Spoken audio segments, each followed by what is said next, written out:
Hello दोस्तों, date आज की 7 जुलाई 2025 और देख लेते हैं एडिटोरियल डिस्कशन में आज हमारे पास में कितने आर्टिकल्स हैं। देखो, दो आर्टिकल्स को हम डिस्कस करेंगे। नंबर 1 रहेगा फर्टिलाइजर सप्लाई चेन को लेकर के, और दूसरा आर्टिकल हम डिस्कस करेंगे टॉय इंडस्ट्री को लेकर के। जिस तरीके से रिसेंटली गवर्नमेंट की कुछ पॉलिसीज ने टॉय इंडस्ट्री के ऊपर इंपैक्ट डाला है, तो दोनों को हम डिटेल में समझने वाले हैं। तो स्टार्ट करते हैं फर्स्ट आर्टिकल के साथ में। As world watches oil, why India must watch its fertiliser supply. देखो, आपको पता है कि ईरान इजराइल कॉन्फ्लिक्ट के चलते मिडिल ईस्ट में डिसरप्शन चल रहा है। ईरान की पार्लियामेंट ने तो एक रेजोल्यूशन तक पारित करने का अपना पूरा मादा तैयार कर रखा है कि भाई हम स्ट्रेट ऑफ हॉर्मुज को ब्लॉक कर देंगे। तो वहां से आने वाली जो फर्टिलाइजर सप्लाई है और वहां से आने वाली जो नेचुरल गैस सप्लाई है, उसके ऊपर सीधा असर होने का डर है, जिसके चलते हमें हमारे फूड सिक्योरिटी के ऊपर भी खतरा मंडराता हुआ दिखाई पड़ रहा है। तो ऐसे में ये हमारे लिए इंपॉर्टेंट आर्टिकल जीएस पेपर 3 के इस पर्टिकुलर टॉपिक के साथ इसको कनेक्ट कर सकते हैं। तो बात कुछ ऐसी है कि दुनिया में जब ऑयल प्राइसेस की तरफ नज़र जा रही है, तो हमें फर्टिलाइज़र पर ज़्यादा ध्यान देना चाहिए। कारण कि जिस तरीके से ऑयल को हमने स्टोर करने के लिए स्ट्रेटेजिक रिजर्व्स तैयार कर रखे हैं, उस तरीके से फर्टिलाइजर्स को रिजर्व करने के लिए हमारे पास में फैसिलिटी केवल 40 से 45 दिन की ही है। जबकि आपको पता है कि जब भी सोइंग सीजन आती है, बुआई का सीजन आता है, जैसे कि अभी खरीफ का बुआई सीजन चल रहा है जून जुलाई का, तो इस टाइम पर आपको फर्टिलाइजर की रिक्वायरमेंट होती है। रबी के टाइम पे अक्टूबर नवंबर में रिक्वायरमेंट होती है। तो क्या उनको हम इस तरीके की डिसरप्शन वाली सिचुएशन में सप्लाईज को मेंटेन रख पाएंगे? क्या वो हमारी नेशनल स्टेबिलिटी के लिए एक चैलेंज नहीं बन जाएगी? तो ऐसे में डॉक्टर शादमान जफर, जो कि असिस्टेंट प्रोफेसर हैं नरसी मुंजी institute of management studies Hyderabad, उनके द्वारा इस बात को बड़ा क्लियरली एक्सप्लेन किया जा रहा है कि मिडिल ईस्ट का डिसरप्शन हमारे लिए कैसे फर्टिलाइजर सप्लाई चेन में प्रॉब्लम क्रिएट कर सकता है, और इसका नतीजा ये होगा कि हमारी फूड सिक्योरिटी खतरे में जा सकती है। इंडिया की बात करें तो हम ज़्यादातर फर्टिलाइजर इंपोर्ट ही करते हैं, चाहे फिर वो डीएपी हो, डाई अमोनियम फॉस्फेट, यूरिया हो। तो ऐसे में जो इजराइल ईरान कॉन्फ्लिक्ट है, ये सीधा वल्नरेबल बना देता है, हमारे लिए खतरे वाली घंटी है वो, राइट। इंडिया की फर्टिलाइजर सिक्योरिटी मिडिल ईस्ट पर बहुत हद तक डिपेंडेंट है, क्योंकि हम कतर, सऊदी अरब, ओमान, इनसे फर्टिलाइजर भी मंगाते हैं, और फर्टिलाइजर प्रोसेसिंग यूनिट्स में जो नेचुरल गैस की रिक्वायरमेंट होती है, वो भी हम इन देशों से इंपोर्ट करते हैं। तो ऐसे सिचुएशन में वहाँ पर टेंशन्स होना हमारे लिए food security point of view से डायरेक्टली ठीक नहीं है। 2023 में हमने इंपोर्ट किया था फर्टिलाइज़र जितना, उसका 20 to 25% गल्फ कंट्रीज से आया था, और उसमें भी मेजर पार्ट जो था वो स्ट्रेट ऑफ हॉर्मज, जिसको ईरान ब्लॉक करने की बात करता रहता है, उधर से आया था। तब आप सोचो कि वहाँ से अगर सप्लाई चेन पे असर आता है तो वो हमें कितना प्रॉब्लम में डाल देगा। इस रीजन में टेंशन हमारी सप्लाई चेन को डिस्टर्ब कर सकता है, फार्मर्स को खतरे में डाल सकता है, और अल्टीमेटली फूड प्रोडक्शन चला गया तो आप मान के चले हम एग्रीकल्चर डिपेंडेंट कंट्री हैं। तो ऐसे में लेबर मार्केट पे भी आएगा इसका असर, फूड सिक्योरिटी तो सीधा अंडर थ्रेट आ ही जाती है। अब देखो, 3 की फर्टिलाइज़र जो मेजरली हम मंगवाते हैं उनकी अगर बात करें तो उनमें एक तो आ जाता है हमारा यूरिया, ठीक है, एक तो हमारा आ जाता है यूरिया जो कि 20% के लगभग हम इंपोर्ट करते हैं। डीएपी का 60% हम इंपोर्ट करते हैं, और म्यूरेट ऑफ पोटाश जो कि पोटेशियम की रिक्वायरमेंट को पूरा करता है, उसका 100% हम इंपोर्ट करते हैं। इसका मतलब ये कि हम 3 फर्टिलाइजर को प्राइमरी से बोलते हैं। एक तो एनपीके, 3 बेसिक और प्राइमरी न्यूट्रिएंट होते हैं, मैक्रो न्यूट्रिएंट होते हैं। NPK nitrogen, phosphorus and potash, इनकी रिक्वायरमेंट के लिए हम अच्छा खासा डिपेंडेंट है इंपोर्ट्स पे। अब ऐसे में गल्फ कंट्रीज पर यूरिया और डीएपी के लिए हमारे डिपेंडेंसी सीधा हम एक्सपोज करती है कि उस रीजन में टेंशन हो तो कितनी प्रॉब्लम हो सकती है। वहीं पर म्यूरेट ऑफ पोटाश की बात करें तो इसके लिए हम डिपेंड करते हैं कनाडा, बेलारूस और इजराइल पे। तो ऐसी सिचुएशन में जब रशिया यूक्रेन कॉन्फ्लिक्ट हुआ था, उस टाइम पर भी हमारे लिए चैलेंज आया था। तो यहाँ पर प्रोफेसर साहब ये कह रहे हैं कि उस टाइम पर हमें एंटिसिपेट कर लेना चाहिए था कि भाई इस तरीके की सिचुएशन अगर फर्दर फ्यूचर में आती है तो हम तैयारी खुद की रखेंगे। अब ईरान के साथ में ये कॉन्फ्लिक्ट जो इजराइल का चल रहा है, ये सीधा हमारे ऊपर असर डालता है, क्योंकि इजराइल से हम एमओपी इंपोर्ट करते हैं। ऐसे में मोस्ट अफेक्टेड आइटम कौन कौन से हो गए? यूरिया, डीएपी और एक नेचुरल गैस जो कि यूरिया की प्रोडक्शन में यूज होता है। यूरिया और डीएपी मेजरली हम गल्फ कंट्रीज से मंगवाते हैं, इसमें कोई डाउट नहीं है, और वो डायरेक्टली अभी थ्रेट के अंडर में रीजन चल ही रहा है। इंडियन फर्टिलाइजर प्रोक्योरमेंट स्ट्रेटेजी की बात करें तो हमारे पास में लॉन्ग टर्म बेसिस पे हम ज़्यादातर इंपोर्ट्स पे डिपेंडेंट हैं, और उनमें भी मेजर कंट्रीज आप नोटिस कर लो ध्यान से। आप क्या आ रहे हो? Oman, Qatar, Saudi Arabia, again strait of Hormuz और उसके आसपास वाले कंट्रीज। तो ऐसे में आप बताओ कितना ज़्यादा हमारे लिए थ्रेट है इस पॉइंट ऑफ व्यू से। इसके अलावा हमारे देश में फर्टिलाइजर को रेगुलेट किया जाता है पब्लिक सेक्टर अंडरटेकिंग, मतलब गवर्नमेंट की अंडरटेकिंग्स के द्वारा। तो ऐसे में यहाँ पर सरकार के द्वारा प्रॉपर जो सप्लाई है फर्टिलाइजर की उसको रेगुलेट किया जाता है। इवन मैन्युफैक्चरिंग से लेकर के फार्मर तक, या फिर इंपोर्ट से लेकर के फार्मर तक पहुंचने का जो काम होता है वो मोर और लेस गवर्नमेंट की रेगुलेशंस के अंडर होता है। हमारे यहाँ पर अभी तक जितनी भी पॉलिसीज फर्टिलाइजर को लेकर के बनी हैं वो ज़्यादातर फोकस किस पे किया है? या तो कॉस्ट इफेक्टिवनेस पे या सप्लाई प्रॉपर हो जाए इस पे। हमने कभी भी रेजिलियंस पे काम नहीं किया। रेजिलियंस का मतलब कि अगर हम हमारी सिचुएशन को देखें तो हम इंपोर्ट्स पे इतना डिपेंड ना करें, कल को ना अगर बड़ा डिस्ट्रप्शन क्रिएट हो जाए, बड़ी प्रॉब्लम आ जाए ग्लोबल सप्लाई चेन में, तो हम हमारी रिक्वायरमेंट को डोमेस्टिकली प्रोड्यूस करके पूरा कर सकें, या फिर हमारे पास में स्ट्रेटेजिक रिजर्व इतने बड़े हों कि एक बार को तो अगर लड़ाई शुरू हो भी गई मिडिल ईस्ट में बड़े लेवल पे, तो ऐसे में हमारी रिक्वायरमेंट को हम एक बार के लिए तो पूरी कर दें। साथ ही साथ लॉन्ग टर्म में भी हम कंट्रीज के साथ नेगोशिएट कर सकें, क्योंकि हमारे पास में जब बैकअप होगा ना तो हम प्राइसेस को लेकर के नेगोशिएट करके ऑल्टरनेटिव सोर्सेज पे जा सकते हैं, दूसरे कंट्रीज के साथ नेगोशिएट कर सकते हैं। और ये चीज हमें रशिया यूक्रेन वॉर से ही सीख जानी चाहिए थी, बट अगेन सरकार ने इस पर ज्यादा ध्यान नहीं दिया। India large scale fertiliser strategic reserve नहीं मेंटेन करके चलता है। जैसा मैंने बताया, हमारे यहाँ पर जो कंपनियां काम कर रही हैं फर्टिलाइजर में, एक तो इफको आपकी इंडियन फार्मर्स फर्टिलाइजर कोऑपरेटिव, एक आपकी राष्ट्रीय केमिकल एंड फर्टिलाइजर, एक आपकी नेशनल फर्टिलाइजर लिमिटेड, ये 30 से 45 दिन का ही स्टॉक रिजर्व में मेंटेन करके चलती है। अब आप सोचो कि इतने बड़े देश में केवल इतनी सी रिक्वायरमेंट पूरा करने की हमारे पास में क्षमता है, तो ये डिसरप्शंस को क्या हम हैंडल कर सकते हैं? क्या हम रेजिलियंट है? Answer is no. हमें ज़रूरत है कि हमारी खरीफ की जो बुआई का टाइम है, जो कि जून जुलाई होता है, रबी का सोइंग टाइम होता है अक्टूबर नवंबर, तो उस समय इंटरनेशनली कुछ भी हो पर कम से कम हमारे पास में इतना फर्टिलाइजर हमेशा स्पेयर में रहे कि हाँ भाई हम हमारे फार्मर्स के रिक्वायरमेंट को पूरा कर सकें। ऐसे में स्ट्रेटेजिक रिजर्व्स बहुत इंपॉर्टेंट हो जाते हैं हमारी डोमेस्टिक सप्लाई को मेंटेन करने में। और यही फिर बाद में डिसरप्शन ना भी हो तो जो सप्लायर्स हैं, जो जहां जिन कंट्रीज से हम इंपोर्ट करते हैं, उन कंट्रीज के साथ कम से कम हमारे पास में स्टॉक में कुछ पड़ा रहेगा, तो नेगोशिएट करके रेट में तो हम भावताव कर पाएंगे ना। तो ये चीजें बड़ी इंपॉर्टेंट हो जाती हैं। इंडिया फर्टिलाइजर इंपोर्ट को डाइवर्सिफाई करने के साथ साथ में डोमेस्टिक प्रोडक्शन पर भी हम थोड़ा सा काम करें तो कितना अच्छा हो। सेल्फ सफिशिएंसी को टारगेट लेकर के हमने ये रखा है कि यूरिया का जितना प्रोडक्शन उसका 90% हम हमारे यहाँ पर कर लेंगे, और उसके लिए चलो बहुत बढ़िया कदम भी उठाए गए हैं सरकार के द्वारा, जैसे कि गोरखपुर और सिंदरी वाले जो प्लांट्स हैं उनको रिवाइव किया गया है। पर वहीं पर सेल्फ रिलायंस की बात आए तो दूसरे जो फर्टिलाइजर है जैसे कि फॉस्फेटिक और पोटाशिक फर्टिलाइजर, इनके ऊपर क्या लिमिटेशन है कि इनके लिए चाहिए होता है रॉ मटेरियल, और वो रॉ मटेरियल हमारे देश में नहीं होता, वो कंप्लीटली हम मोर और लेस इंपोर्ट डिपेंडेंट है। हाँ, राजस्थान में थोड़ा बहुत नागौर साइड में, इधर बीकानेर साइड में थोड़ा सा एक्सप्लोरेशन हुआ है, बट अगेन उसको कब यूज करना स्टार्ट करेंगे वो देखने वाली चीज है। अब क्या है कि इसके लिए एक काम किया जा सकता है, जिस तरीके से हम कंट्रीज पे इंपोर्ट पे डिपेंडेंट है, तो ऐसे में जिन कंट्रीज के पास में रॉ मटेरियल है और जो सप्लाई चेन में अच्छा रोल प्ले कर सकते हैं, उनके साथ में क्यों ना हम जॉइंट वेंचर क्रिएट करें। इसका मतलब इंडियन गवर्नमेंट की तरफ से इनिशिएटिव लेकर के वहां पर, या प्राइवेट सेक्टर को आगे ला करके और वहां पर इन्वेस्टमेंट कराया जाए, इक्विटीज में, शेयर्स में इन्वेस्ट कराया जाए, जिससे क्या होगा कि हमारे वहां पर अपने खुद के स्टेक्स होंगे ना, तो काम भी बढ़िया से होगा और हमारी हिस्सेदारी मोर और लेस फिक्स होगी। इस बात को लेकर के मोरक्को की एक कंपनी है ओसीपी, ठीक है, जो फर्टिलाइजर से डील करती है, मोरक्कोज ओसीपी, उसके साथ में हमारा ये काम चल रहा है। रशिया यूक्रेन वॉर के बाद में मिडिल ईस्ट एक हमारे पास में ऑप्शन था कि चलो ठीक है, रशिया यूक्रेन वॉर के चलते ब्लैक सी वाला सप्लाई चेन है वो तो रुक गया हमारे लिए, बट मिडिल ईस्ट से सप्लाई कंटिन्यू है। बट मिडिल ईस्ट खुद अब खतरे में आ चुका है, तो कुल मिलाकर के ये अपने आप में बड़ा चैलेंजिंग एस्पेक्ट हो गया। दूसरा, अगर हम दूसरे ऑल्टरनेट्स की तरफ जाते हैं तो हमें फिर लंबे रूट से फिर फर्टिलाइजर्स को इंपोर्ट करना पड़ेगा, तो कॉस्ट इफेक्टिवनेस है वो खत्म हो जाएगी।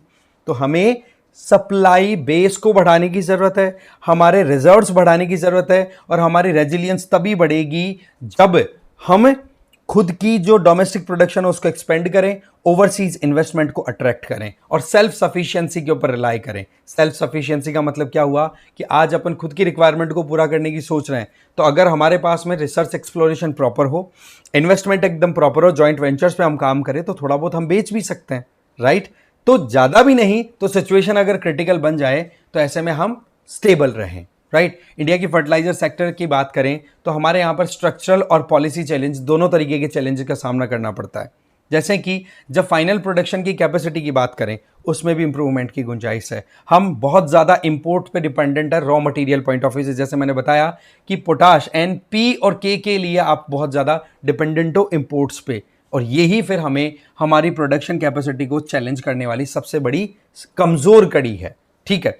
इसके अलावा हमें डाइवर्सिफिकेशन पे जो काम करना है, उसके लिए ये दो एरियाज बड़े इंपॉर्टेंट थे हमारे लिए। रशिया यूक्रेन बड़ा इंपॉर्टेंट रहा, यूक्रेन से फर्टिलाइजर इंपोर्ट करते थे हम।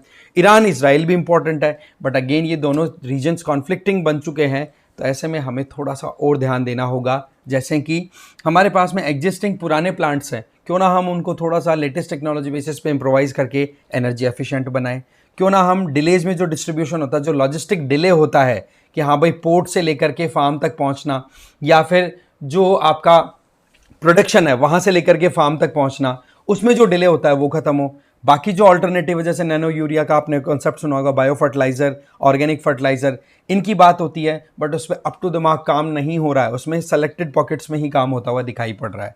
पॉलिसी मेकिंग पर हमें ये देखने की ज़रूरत है कि भाई जब रशिया यूक्रेन जैसे क्राइसिस आपके सामने हैं, तो ऐसे में हम इन चीज़ों के लिए हमेशा रिएक्टिव ही क्यों रहते हैं? हम थोड़ा सा प्रोएक्टिव भी तो हो सकते हैं, हम एंटिसिपेट भी तो कर सकते हैं कि सिचुएशन कितनी बुरी हो सकती है, जिसके चलते हम हमारी रिक्वायरमेंट्स के लिए कम से कम रेजिलिएंट तो बने रहें, ठीक है। पार्शियली देखा जाए तो हमारी फर्टिलाइजर सब्सिडी सिस्टम है वो काम करती है, जो कि मोर और लेस हमारे छोटे और जो स्मॉल एंड मार्जिनल फार्मर्स उनको प्रोटेक्शन देती है। जैसे कि यूरिया में हमें पता है कि एमआरपी फिक्स होती है और गवर्नमेंट लगभग सब्सिडी अपने ऊपर लेके चलती है, बट वहीं पर डीएपी और एमओपी जो है वो न्यूट्रिएंट बेस्ड सब्सिडी स्कीम के आधार पर चलता है। इसका मतलब आपके खेत की मिट्टी है ना, उसकी टेस्टिंग होती है और उसकी रिक्वायरमेंट जो होती है आपकी मिट्टी की, उसके हिसाब से फास्फोरस और पोटेशियम का कंटेंट डालने के लिए डीएपी और एमओपी की क्वांटिटी आपको फाइनलाइज करके दी जाती है, और जितना आपको फर्टिलाइजर रिक्वायर्ड होगा उसी के अकॉर्डिंग आपको सब्सिडी दी जाएगी। बट पॉइंट इज कि फास्फोरस और पोटेशियम पे हम ज्यादातर इंपोर्ट्स पे डिपेंडेंट है, और वो सीधा का सीधा रिलेट होता है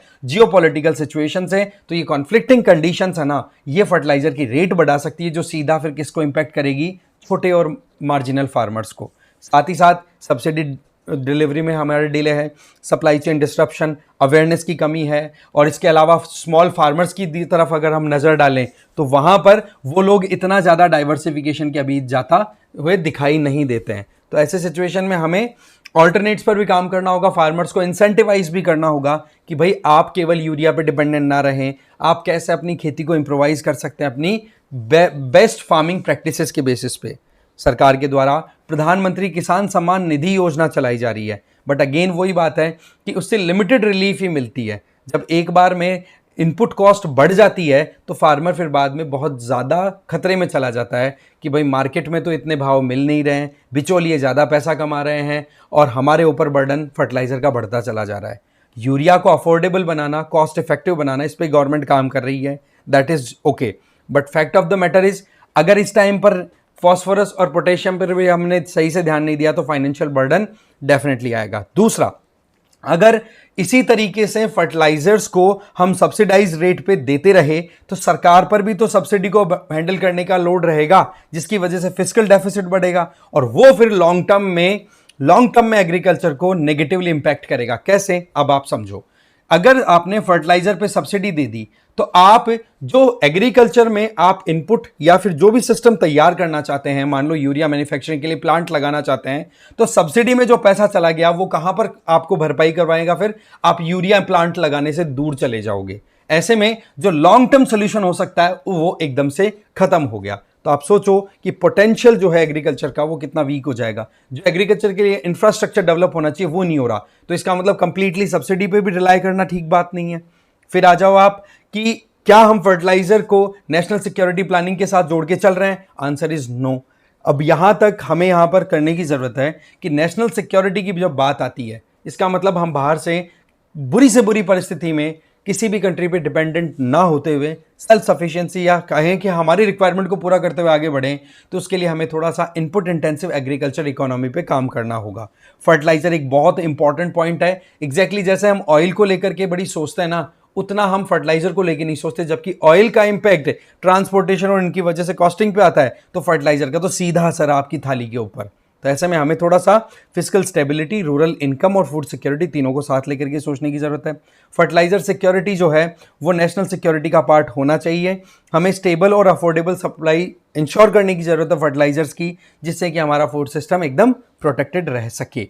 इसके अलावा ईरान इजराइल कॉन्फ्लिक्ट अभी चल रहा है, रशिया यूक्रेन कॉन्फ्लिक्ट अभी चल रहा है। तो इन कॉन्फ्लिक्ट्स के टाइम पर ही हम क्यों जगते हैं, हम एंटिसिपेट क्यों नहीं करते इन चीज़ों के लिए? हमें पहले कुछ तैयारियां करने की ज़रूरत है। 2022 में जब रशिया यूक्रेन कॉन्फ्लिक्ट आया था, तब हमने एकदम महसूस किया था कि हमारे पास में फर्टिलाइजर्स का बफर स्टॉक प्रॉपर नहीं है, ना उसके लिए प्रॉपर पॉलिसी है। तो आप उस टाइम पे कहाँ गए थे, क्यों नहीं तैयार किया आपने डीएपी और एमओपी के लिए जो भी हमारी स्टोरेज फैसिलिटी डेवलप करनी थी?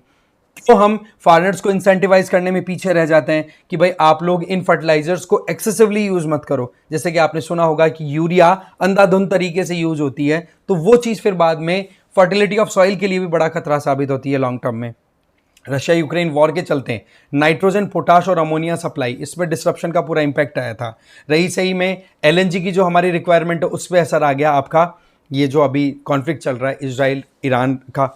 तो ये चीज़ें फिर सीधी बात है हमारे ऊपर बर्डन ही क्रिएट होती है, फार्मर्स हो या फिर हम कॉमन मैन की तरह सोचें। तो इंडिया को लॉन्ग टर्म स्ट्रेटजी पे काम करने की ज़रूरत है। जैसे कि हमने मोरक्को की बात की, तो वहाँ पर जैसे हम जॉइंट वेंचर के लिए काम कर रहे हैं ना, एग्जैक्टली ऐसे ही हमें देखना होगा दूसरे कंट्रीज़ में जहाँ पर की रॉ मटेरियल फैसिलिटी अच्छी खासी है, उनके साथ में जॉइंट वेंचर अपने खुद के बनाओ, उन कंट्रीज़ को भी कमाने का मौका दो और खुद भी कमाओ और साथ में हमारी रिक्वायरमेंट को भी पूरा करो। क्योंकि मोरक्को के पास में अच्छा खासा फॉस्फेट का स्टोरेज है, बताया जाता है ग्लोबल फॉस्फेट रिजर्व का 70%। तो मोरक्को के साथ एंगेज करना इज अ गुड थिंग। इसके अलावा पोटाश की बात है तो कनाडा एक अच्छा ऑप्शन हमारे पास में है। जस्टिन ट्रूडो के टाइम पे तो चलो ठीक है, रिलेशनशिप हमारी इतनी अच्छी नहीं थी, बट इस टाइम पर कनाडा इंडिया रिलेशनशिप रिवाइव होती दिखाई पड़ रही है। तो यहाँ पर हम कनाडा के साथ एंगेज करें और साथ ही साथ स्ट्रेटेजिक पार्टनरशिप होनी चाहिए कि कल को ना अगर प्राइसेस एकदम बढ़ जाएं तो उस टाइम पर हमारे पास में स्ट्रेटेजिक रिजर्व इस तरीके से हो कि हमारे फार्मर्स को उसका डेंट ना झेलना पड़े। ठीक है, लॉन्ग टर्म कॉन्ट्रैक्ट्स किए जाएं, लॉजिस्टिक फ्लेक्सिबिलिटी पे काम किया जाए, ऑल्टरनेट शिपिंग रूट, जैसे कि अभी की हम बात करें तो हॉर्मज, स्ट्रेट ऑफ हॉर्मज अगर चौक कर दे ईरान, तो ऐसी परिस्थितियों में हमारे पास में ऑल्टरनेट होना चाहिए। नहीं तो फिर यूं ही सोचते रह जाएंगे कि यार ईरान को ऐसा नहीं करना चाहिए, फिर ईरान के डिसीजन हमारी नेशनल सिक्योरिटी को डिसाइड करेंगे। इसके अलावा डीएपी इंपोर्ट में डिसरप्शन हुआ जब जॉर्डन और इजराइल की बात आती है, क्योंकि अगेन वही बात, यहाँ से अगर हम मेडिटेरेनियन सी के थ्रू होते हुए स्ट्रेट ऑफ हॉर्मज के थ्रू कुछ मंगवाते हैं तो सीधी बात है चैलेंज आता है। और आप देखो सोइंग सीजन के टाइम पे, जब रबी की सीजन सोइंग आती है अक्टूबर नवंबर में, उस टाइम पर पंजाब, हरियाणा, पंजाब, उत्तर प्रदेश, बिहार, यहाँ पर सीधा चैलेंज देखने को मिलता है। एमओपी शॉर्टेज जो है वो खरीफ की जो फसल होती है, कॉटन, शुगर केन, पल्सेस, इनको सीधा डेंट करती है। तो ऐसे में हमें इन चीज़ों पे काम करने की ज़रूरत है, प्रोडक्टिविटी इंप्रूव करने की ज़रूरत है, हमारे पास में ज़रूरत है। तो सीधी बात है सप्लाई चेन को मेंटेन रखना, वो अगर नहीं हो रही है तो हमारे पास में रेजिलियंस हो, खुद का स्टोरेज हो। आज 2.5 लाख करोड़ रुपए के लगभग सब्सिडी दी जाती है गवर्नमेंट के द्वारा, तो ये क्रिएट हो रहा है फिस्कल प्रेशर। साथ ही साथ रबी और खरीफ सीजन 2025 की बात करें तो इस पे ग्लोबल टेंशन्स का सीधा असर देखने को मिल रहा है। तीसरी बात, आप बिना फर्टिलाइजर के कितना ग्रो कर सकते हो, आपको पॉसिबल सपोर्ट देना पड़ेगा। और अगर आपने सपोर्ट फार्मर्स को नहीं दिया तो मान के चलो एक और बड़ा अनरेस्ट फार्मर्स की तरफ से हो सकता है। तो ऐसे सिचुएशन में क्यों ना हम लॉन्ग टर्म प्लान लेकर के हमारे रिक्वायरमेंट को आज पूरा करते हुए स्टोरेज फैसिलिटी और प्रोडक्शन और जॉइंट वेंचर जैसे काम हम कर सकें इंटरनेशनल लेवल पे। ठीक है, तो ये फर्टिलाइजर सप्लाई से रिलेटेड इंपॉर्टेंट आर्टिकल था। दूसरा, are quality rules disrupting the toy market. देखो ये दूसरा आर्टिकल जो है वो है कि हम हमारी डोमेस्टिक मैन्युफैक्चरिंग को बढ़ावा देने के लिए जो इंपोर्ट होता है उसकी रेगुलेशन की बात कर रहे हैं हम। तो ऐसे क्या होता है कि बाहर से आने वाले टॉयज़ को हमने इंपोर्ट पे लगा दिया टैरिफ बढ़ा दिया, तो बाहर वाले जो खिलौने थे वो महंगे बिकने लग गए। वहीं दूसरी तरफ हमारी डोमेस्टिक मैन्युफैक्चरिंग की बात करें टॉयज़ की, तो उनकी क्वालिटी इंपोर्टेड टॉयज़ की बनस्पत उतनी अच्छी नहीं है। तो ऐसे सिचुएशन में मार्केट में जो बढ़िया क्वालिटी के टॉयज़ हैं उनकी प्राइस हो रही है स्काई रॉकेटिंग बहुत ज़्यादा, और रही सही में दूसरी तरफ पहले जो फिनिश्ड प्रोडक्ट आया करते थे उनको तो चलो ठीक है आपने टैरिफ लगा करके रोक दिया, बट अब क्या हो रहा है कि यहां पर हम चाइना जैसे मार्केट से जो इंटरनल इक्विपमेंट्स हैं, जैसे स्टेम बेस्ड टॉयज होते हैं, science technology engineering management based, that means मैं सिंपल सी बात बताऊं, ये जो हमारे इलेक्ट्रॉनिक टॉयज होते हैं इनकी इंपोर्ट को हमने रोक लगाने के लिए टैरिफ बढ़ा दिया ना, तो अब लोग क्या कर रहे हैं, वहां से इक्विपमेंट मंगा रहे हैं और उनको यहां पर असेंबल करके फिर यूज कर रहे हैं। तो एक तो ये लूप होल निकल गया। दूसरा, चाइना से आपने इंपोर्ट रोकने के लिए टैरिफ बढ़ा दिए तो क्या हुआ, वियतनाम से आने वाले टॉयज हैं उनकी इंपोर्ट बढ़ गई। तो ये सिचुएशन क्या शो करती है कि हम चाहते तो हैं कि डोमेस्टिक मैन्युफैक्चरर्स को प्रोटेक्शन दी जाए, but fact of the matter is manufacturing capability हमारी अभी भी अप टू द मार्क नहीं है, और यही चीज यहां पर एक्सपोज की जा रही है। मैन्युफैक्चरिंग सेक्टर की अगर बात करें, हम हमारे एशियन पीयर्स के पीछे बहुत पीछे हैं, अभी भी स्ट्रक्चरल इनएफिशिएंसीज बहुत हैं। हम ट्रेड बैरियर्स लगा देते हैं, but fact of the matter is trade barrier से इंपोर्ट आपने रोक दिया, बट क्वालिटी जो डोमेस्टिक है वो क्या इंप्रूव हो रही है, वो क्या अप टू द मार्क है? Answer is no.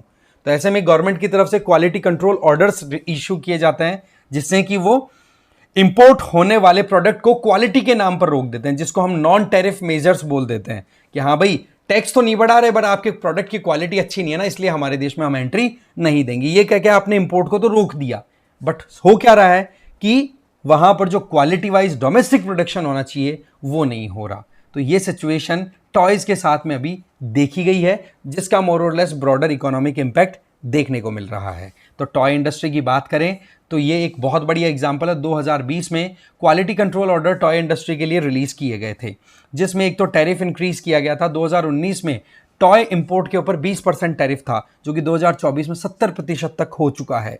इसके चलते इंपोर्ट जो है वो 90% तक लगभग डिक्लाइन कर चुके हैं, और इसका फिगर आप देखो कि 2020 के फाइनेंशियल ईयर में $279 मिलियन का हमारा इंपोर्ट था टॉयज का, जो कि घट करके $35 मिलियन हो गया 2023 में। अब आप इससे समझ सकते हैं कितना असर पड़ा है।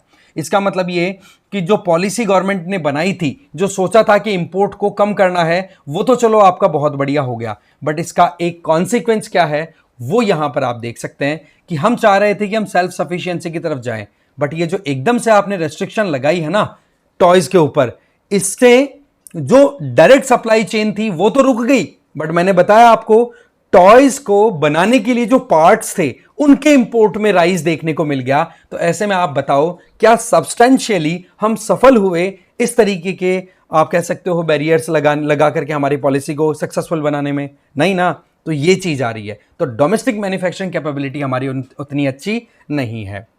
इसके अलावा सेल्फ रिलायंस की बात करें तो आप इंपोर्टेंट टूल्स को यूज कर रहे हो और फिर आप टॉयज बना रहे हो, तो इसका मतलब क्या हुआ कि आप वाकई में क्या सेल्फ रिलायंट हो रहे हो? नहीं, अभी भी इनपुट्स के लिए आप बाहर के कंट्रीज पे डिपेंडेंट हो। एक्सपोर्ट ट्रेंड्स की अगर बात करें तो कंस्ट्रेंट्स बहुत सारे आ रहे हैं, बहुत लिमिटेशन आ रही है। इंडिया के जो टॉय एक्सपोर्ट था, इंडिया के टॉय एक्सपोर्ट पर भी उसका एक नेगेटिव इंपैक्ट मिला है। जैसे कि रिपोर्ट्स के हिसाब से देखें तो हमारे देश के टॉप 10 जो टॉय मैन्युफैक्चरर्स हैं उनका ये कहना है कि हमारे यहां पर सेल जो थी प्रोडक्ट्स की वो 55% तक डिक्लाइन कर गई है 2022 से 2024 के बीच में। और उसमें ज्यादा असर किस पे पड़ा है? जो इलेक्ट्रॉनिक टॉयज आते हैं ना, ठीक है, उन पे। और उसका सीधा रिलेशन किसके साथ में है? एमएसएमई सेक्टर के साथ, जो कि अच्छी खासी जॉब क्रिएट करता है। तो अब आप देख लो जॉब सेक्टर पे भी असर गया कि नहीं। फिर डिमांड साइड प्रेशर, आप इंपोर्ट जो क्वालिटी वाइज प्रोडक्ट अच्छे हो रहे थे, टॉयज अच्छे इंपोर्ट कर रहे थे, उनके इंपोर्ट पे आपने टैरिफ लगा दिया, नॉन टैरिफ बैरियर्स लगा दिए। तो उसका नतीजा क्या हो रहा है कि हमारे यहां पर सप्लाई तो हो गई कम टॉयज की क्वालिटी वाइज, और डिमांड अभी भी ज्यादा है। क्यों? क्योंकि 0 से 14 साल की उम्र के जो बच्चे हैं उनकी पॉपुलेशन अभी 25% है, तो डिमांड अच्छी खासी है। तो डिमांड हो गई ज्यादा और सप्लाई हो गई कम। अब बताओ प्राइस रेट बढ़ेगा कि नहीं? इसी के चलते एक तरीके से कंज्यूमर बेसिस पर अगर हम टॉयज के लिए कंज्यूमर प्राइस इंडेक्स को कैलकुलेट होते हुए देखें तो आप देखो कि 10 पॉइंट राइज तो हो गया था 2022 में, और 11 पॉइंट राइज देखा गया 2023 में। क्यूमुलेटिवली आप ऐड कर लो कितना पॉइंट यह चला गया। तो कुल मिलाकर के चॉइसेस लोगों के पास कम है, बट अगेन क्वालिटी के चक्कर में ज्यादा पेमेंट दिया जा रहा है। नो डाउट हमें चाइना पे डिपेंडेंसी रिड्यूस करनी है, बट इस तरीके से अगर आप रिड्यूस करोगे कि चाइना से इंपोर्ट तो रुक गया, बट वहीं पर वियतनाम से इंपोर्ट 1300% तक राइज हो गया, तो ये कोई आपका अप्रोच ठीक नहीं है ना। हमें डोमेस्टिक मैन्युफैक्चरिंग को भी प्रमोट करने की जरूरत है। हाँ, ये बात सही है कि चाइना से तो कम से कम डिपेंडेंसी हट रही है, तो इसको हम थोड़ा सा एक पॉइंट ऑफ व्यू से ठीक भी कंसिडर कर सकते हैं। तो ये रीरूट करना, रीरूटेड मैनर में आप रिक्वायरमेंट्स को पूरा कर रहे हो, तो ये बात बिल्कुल भी ठीक नहीं होती है। फिर आ जाइए नेक्स्ट, हाई कंप्लायंस कॉस्ट। हमारे यहां पर बीआईएस सर्टिफिकेट लेना होता है, आपको पता है कि ये स्टैंडर्ड फॉलो करवाने के लिए हमारे इंस्टीट्यूट काम करता है। तो होता क्या है कि हर 1 से 2 साल में आपको अपना सर्टिफिकेट है वो रिन्यू कराना होता है, और उसमें आपको 60,000 से 1 लाख रुपया देने की जरूरत है हर 1-2 साल में। तो अब बताओ एमएसएमई के पास में इतना मुनाफा रहता है क्या? उनके ऊपर कितना बर्डन चला गया। फिर वही चीज है कि बढ़िया क्वालिटी के प्रोडक्ट वो बनाते नहीं है और उनको फिर कोई खरीदता नहीं है, तो मार्केट में फिर एक तरीके का विशियस साइकिल स्टार्ट हो जाता है। तो यहां पर हमें स्केल और एडमिनिस्ट्रेटिव कैपेसिटी दोनों एस्पेक्ट में काम करने की जरूरत है। क्वालिटी को भी इंप्रूव करना है और इंटरनेशनली भी हमें अगर मार्केट में जगह बनानी है ना, तो आपको डायरेक्टली इंपोर्ट्स को रोकने की जरूरत नहीं है। वहां पर कॉम्पिटिटिव मैनर में सपोर्ट प्रोवाइड करो, टेक्नोलॉजिकल एस्पेक्ट में हमें रिसर्च एंड डेवलपमेंट पे भी काम करने की जरूरत है। ठीक है जी। तो यहां पर क्वालिटी कंट्रोल ऑर्डर्स हैं, वो डोमेस्टिक इनएफिशिएंसीज को छुपाने के लिए आप जरूर रिलीज कर सकते हैं कि हाँ जी हमने देखो इंपोर्ट को रोक दिया, बट सच्चाई तो क्या है, हम लोकल मैन्युफैक्चरिंग में अच्छे से काम नहीं कर पा रहे हैं।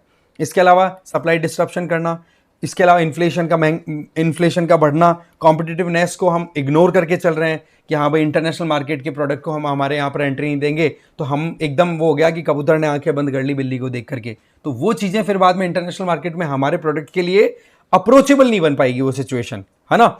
इसके अलावा डोमेस्टिक कैपेसिटी को हमें इंक्रीज करने की ज़रूरत है। अगेन वही बात कि हमें डोमेस्टिक इनएफिशिएंसीज को इंप्रूव करने की ज़रूरत है। ठीक है, रिसर्च एंड डेवलपमेंट पे इंप्रूव करो, हाईटेक मैन्युफैक्चरिंग को प्रमोट करने की ज़रूरत है, स्केल अप करो प्रोडक्शन को। वही बात है कि आप इंपोर्ट्स को डायरेक्टली रोक करके ऐसे काम नहीं कर सकते हो। फिर वही चीज़ है कि हमारे घर में तो ऐसा ही बनता है, वो चीज़ नहीं हो सकती ना। आपको कॉम्पिटिटिवनेस लाने की ज़रूरत है, आपको कॉस्ट कॉम्पिटिटिवनेस पर भी काम करने की ज़रूरत है, प्राइस एडवांटेज भी लेने की ज़रूरत है। जब ये दोनों चीज़ों पर आप काम कर लोगे तो दुनिया में दूसरे देश भी इसी बात के लिए फिर आपके लिए रास्ते खोल देंगे कि भाई इनका प्रोडक्ट अच्छा आता है, इंडिया का मेक इन इंडिया प्रोडक्ट अच्छा है, और यहाँ से देखो आप नए जो भी इक्विपमेंट्स हैं आप मतलब कोई भी अगर वहाँ अपना टॉय खरीदेगा बच्चा तो वो खुश होकर के एंजॉय करेगा। तो ये सिचुएशन है। तो हमें क्वालिटी इंश्योर करने की ज़रूरत है, ग्लोबल वैल्यू चेन के साथ इंटीग्रेट करने की ज़रूरत है जहाँ पर इंपोर्ट और एक्सपोर्ट दोनों चीज़ें आ जाती हैं, और साथ ही साथ स्ट्रक्चरल वीकनेसेस को हमें एड्रेस करते हुए आगे बढ़ने की ज़रूरत है, जिससे कि हम डोमेस्टिक रिक्वायरमेंट को पूरा करते हुए एक्सपोर्ट के ऊपर भी जा सकते हैं। तो ये है मेन कि कैसे क्वालिटी कंट्रोल ऑर्डर्स जो हैं वो हमारी डोमेस्टिक इनएफिशिएंसीज को छुपाने के लिए भी हमारी मशीनरी के द्वारा यूज़ की जाती है। तो ये बात ठीक नहीं है फिर। ठीक है, बाकी आप अपनी राय कमेंट करके जरूर बताना। इस वीडियो में तो इतना था। Thank you very much.